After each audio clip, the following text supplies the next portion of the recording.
আচ্ছা, এই যে অ্যাটেন্ড টু আর অ্যাটেন্ড অন দুটো শুনতে প্রায় একই রকম হলেও এগুলোর ব্যবহার কি এক? ইংরেজি শেখার পথে এই ধরনের অ্যাপ্রোপ্রিয়েট প্রিপোজিশনস মানে সঠিক অব্যয় পদের ব্যবহার কিন্তু বেশ বড় একটা বাধা হয়ে দাঁড়ায়, তাই না? কিন্তু একদম চিন্তা করবেন না। আজকে আমরা ঠিক এমনই ১৫টা জটিল জোড়া আর ফ্রেজ নিয়ে এমনভাবে কথা বলবো যাতে সব কনফিউশন একদম দূর হয়ে যায়। তো চলুন শুরু করা যাক একদম গোড়া থেকে ওই প্রশ্নটা দিয়েই। অ্যাটেন্ড টু বনাম অ্যাটেন্ড অন, এদের মানে কি আসলেই এক? বেশিরভাগ মানুষই কিন্তু এই জায়গাটায় এসে একটু দ্বিধায় পড়ে যান। আজকে আমরা শুধু এই একটা রহস্যের সমাধানই করব না, এর সাথে সাথে আরও ১৪টা এই রকমই জটিল ধাগার উত্তর খুঁজে বের করব। তো তৈরি তো? পুরো আলোচনাটা সহজে বোঝার জন্য আমরা এটাকে ৩টা ভাগে ভাগ করে নিয়েছি। প্রথম পার্টে আমরা দেখব আমাদের প্রতিদিনের কাজকর্ম আর মন মানসিকতা বোঝানোর জন্য কি কি প্রেপোজিশন ব্যবহার হয়। এরপর দ্বিতীয় ভাগে আমরা একটু গভীরে যাব, দেখব কঠিন অবস্থা বা গভীর অনুভূতি প্রকাশের জন্য কোনগুলো ব্যবহার করা হয়। আর একদম শেষে তৃতীয় ভাগে দেখব কিভাবে কোনো কিছুর জায়গা বা সম্পর্ক বোঝাতে প্রেপোজিশন কাজে লাগে। ওকে, তাহলে চলুন একদম বেসিক কিছু দিয়ে শুরু করি। এখানে 4টা ফ্রেজ আছে যেগুলো আমাদের আলোচনার একটা ফাউন্ডেশন তৈরি করে দেবে। যেমন ধরুন, অ্যাকাস্টমড টু মানে কোনো কিছুতে অভ্যস্ত হয়ে যাওয়া। উদাহরণটা দেখুন, I am accustomed to waking up early. তারপর আছে অ্যাটেন্টিভ টু মানে মনোযোগী হওয়া, যেমন she is attentive to her students needs. এরপর আসছে অ্যাভার্স টু, এর মানে হলো অনিচ্ছুক বা নারাজ থাকা, যেমন he is averse to taking risks. আর শেষে আছে বড়ো ফ্রম মানে কারো কাছ থেকে কিছু ধার করা, যেমন I borrowed money from my friend. এগুলো আমাদের পরের আলোচনার জন্য একটা ওয়ার্ম আপের মতো কাজ করবে। আচ্ছা, এবার আসা যাক আমাদের সেই প্রথম প্রশ্নে, অ্যাটেন্ড টু আর অ্যাটেন্ড অনের মধ্যে পার্থক্যটা কি? ব্যাপারটা খুব সহজ। অ্যাটেন্ড টু ব্যবহার হয় যখন আমরা কোনো কাজ বা সমস্যার দিকে মনোযোগ দিই। যেমন ডাক্তার যখন রোগীর সমস্যার দিকে নজর দেবেন তখন বলা হবে the doctor will attend to you shortly. অন্যদিকে অ্যাটেন্ড অন ব্যবহার হয় যখন কেউ কোনো ব্যক্তির সেবা যত্ন করে, যেমন the nurse attended on the patient. তাহলে মূল পার্থক্যটা কোথায় দাঁড়ালো? একটা হলো কাজ বা সমস্যা আর অন্যটা হলো ব্যক্তি। সিম্পল। এখানে আরেকটা মজার জোড়া আছে, অ্যাকশন অন আর অ্যাকশন এগেনস্ট। শুনতে প্রায় একরকম লাগলেও মানে কিন্তু আকাশ পাতাল তফাত। অ্যাকশন অন মানে হল কোনো একটা বিষয় বা তথ্যের উপর ভিত্তি করে কাজ করা, যেমন we must take action on this issue মানে এই বিষয়টার ওপর আমাদের কাজ করতে হবে। কিন্তু অ্যাকশন এগেনস্ট মানে হল কোনো কিছুর বিরুদ্ধে যাওয়া, তার মোকাবেলা করা, যেমন the government took action against corruption মানে সরকার দুর্নীতির বিরুদ্ধে ব্যবস্থা নিয়েছে। তো একটা হলো কোনো কিছুর উপর কাজ করা আর অন্যটা হলো কোনো কিছুর বিরুদ্ধে কাজ করা। চলুন এবার একটা খুব পরিচিত শব্দ অ্যাডের জগতে ঢোকা যাক। শব্দটা খুবই সাধারণ, তাই না? কিন্তু মজার ব্যাপার হলো এর সাথে যখন বিভিন্ন প্রেপোজিশন যুক্ত হয় তখন এর মানেগুলো কিভাবে একদম পাল্টে যায় সেটা দেখলেই অবাক হতে হয়। দেখুন অ্যাডের কত রকম ব্যবহার। প্রথমটা হলো অ্যাড টু, এর মানে খুব সহজ, কোনো কিছু যোগ করা বা বাড়ানো, যেমন please add sugar to the tea. এরপর আছে অ্যাড ইন, এর মানে হলো কোনো কিছুকে একটা লিস্ট বা হিসেবের মধ্যে অন্তর্ভুক্ত করা, যেমন don't forget to add in the transportation cost. তারপর আসছে অ্যাড আপ, মানে হলো যোগফল ঠিকঠাক হওয়া বা মিলে যাওয়া, যেমন আমরা বলি না these numbers don't add up মানে হিসাবে গরমিল আছে। আর সবশেষে অ্যাড আপ টু মানে হলো মোট যোগফলটা একটা নির্দিষ্ট সংখ্যায় পৌঁছানো, যেমন দি এক্সপেন্সেস অ্যাড আপ টু 5,000 টাকা। দেখলেন তো, প্রতিটার কনটেক্সট কিন্তু একদম আলাদা। আর এই সবগুলো ব্যবহারকে একসাথে দেখতে চান? তাহলে এই বাক্যটা দেখুন, এটা একদম পারফেক্ট একটা উদাহরণ। The teacher told Rahim to add in the missing number, add it to the list, then add up all the numbers which should add up to 100। কি দারুণ, তাই না?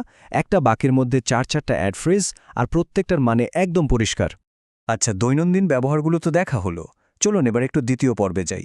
এখানে আমরা এমন কিছু প্রিপোজিশন নিয়ে কথা বলবো যেগুলো সাধারণত একটু কঠিন পরিস্থিতি, কোনো দ্বন্দ্ব বা গভীর আবেগ অনুভূতি বোঝাতে ব্যবহার করা হয়। এই দুটো প্রেপোজিশন বিসেট উইথ আর বিসেট বাই প্রায় আমাদের কনফিউজড করে দেয়। মানেটা কাছাকাছি হলেও একটা সূক্ষ্ম পার্থক্য কিন্তু আছে।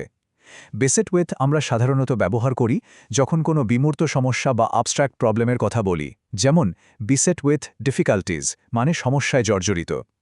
আর বেসেট বাই ব্যবহার হয় যখন কোনো সক্রিয় হুমকি বা শত্রুর দ্বারা আক্রান্ত হওয়ার কথা বলা হয়, যেমন বেসেট বাই এনিমিজ মানে শত্রুদের দ্বারা পরিবেষ্টিত।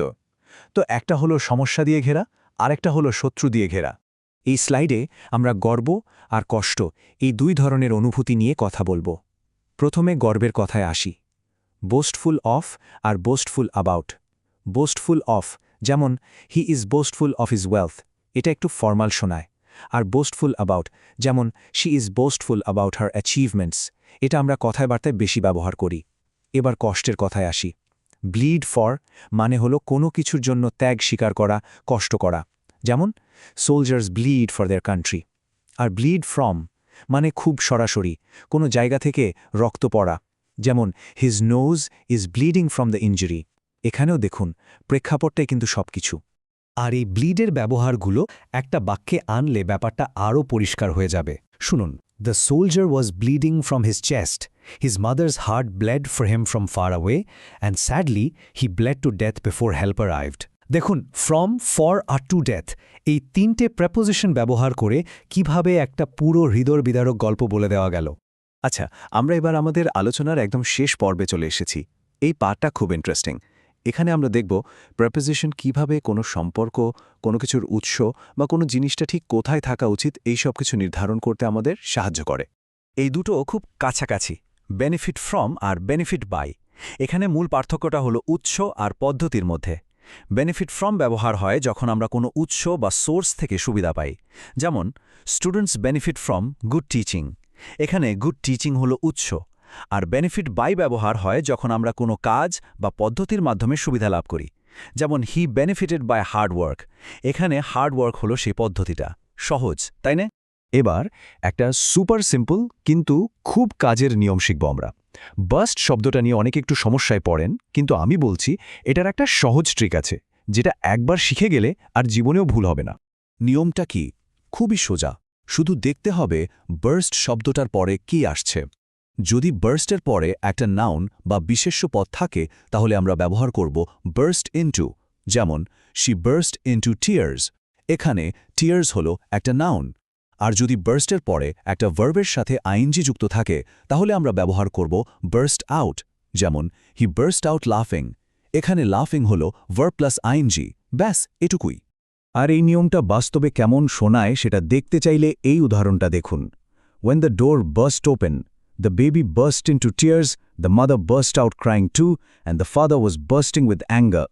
দেখুন, burst into tears কারণ tears একটা নাউন, burst out crying কারণ crying হলো verb plus ing, আর সাথে bursting with anger মানে রাগে ফেটে পড়া।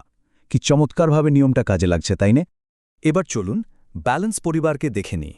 এখানে মজার ব্যাপার হলো প্রত্যেকটা প্রেপোজিশন ব্যালেন্স শব্দটার সাথে যুক্ত হয়ে ভারসাম্যের এক একটা আলাদা দিক তুলে ধরে। যেমন ধরুন, ব্যালেন্স অফ দিয়ে কোনো কিছুর সামগ্রিক ভারসাম্য বোঝায়। ব্যালেন্স অন দিয়ে কোনো কিছুর ওপরে দাঁড়িয়ে ভারসাম্য রাখার কথা বলা হয়। আবার ব্যালেন্স বিটুইন দিয়ে দুটো জিনিসের মধ্যে ভারসাম্য বোঝানো হয়।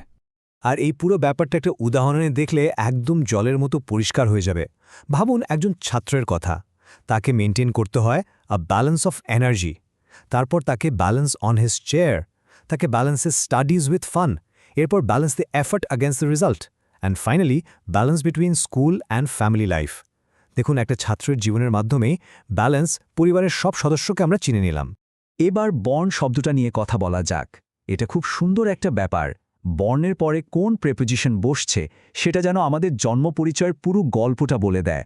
বর্ণ ইন বলে দেয় আমাদের স্থান বা সময়, বর্ণ ইনটু বলে দেয় আমাদের পরিস্থিতি বা পরিবার, বর্ণ অফ বলে দেয় আমাদের কারণ বা উৎস, বর্ণ টু বলে দেয় আমাদের বাবা মায়ের কথা, আর বর্ণ উইথ বলে দেয় আমরা কি বিশেষ গুণ বা প্রতিভা নিয়ে জন্মেছি। একদম শেষে আমরা দেখব বিলং। এটার তিনটা খুব পরিষ্কার ব্যবহার আছে। বিলং টু মানে হলো মালিকানা, যেমন this book belongs to me, এটা আমার বই। বিলং ইন মানে হলো কোনো কিছু সঠিক জায়গা, যেমন these dishes belong in the kitchen, এই থালাবাসনগুলো রান্নাঘরে থাকার কথা। আর বিলং উইথ ব্যবহার হয় যখন দুটো জিনিস একে অপরের পরিপূরক বা একসাথে যায়, যেমন দিস কি বিলংস উইথ দ্যাট লক,